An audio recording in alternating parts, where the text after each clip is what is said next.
I pause here for a moment and I divert slightly to say, remember one thing, when you are sick and ill, it is your duty, incumbent upon you, to seek medication.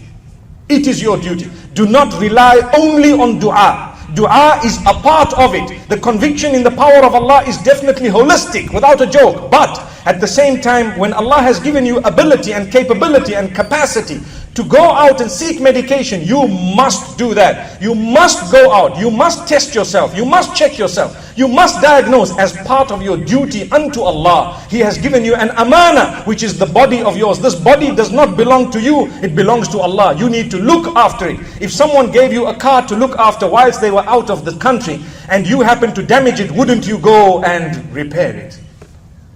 Before they came to say, this car doesn't belong to me, before anything happens, I better drive it carefully, I better make sure everything is okay. If I've had a speeding fine or two, I better go and pay it up before this brother comes back or whoever comes back, and before I have to give the car back. The same applies to our bodies.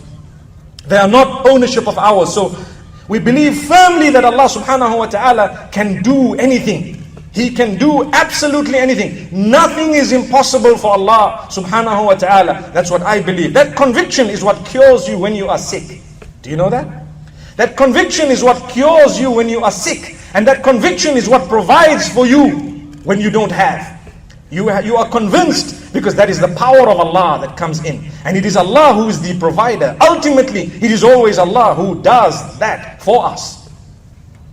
When we make dua, we need to be convinced as we are supplicating our Maker that Allah is going to provide this for me. Why should we supplicate if we are half-hearted saying, well, it might not be, and maybe, perhaps, and so on. So many people who have had cancer, may Allah grant them cure, have been cured not by medicine alone, but by the will of Allah through His power, where He has given the ability to diagnose it at a certain stage when it was early enough to have cured it. Allahu Akbar.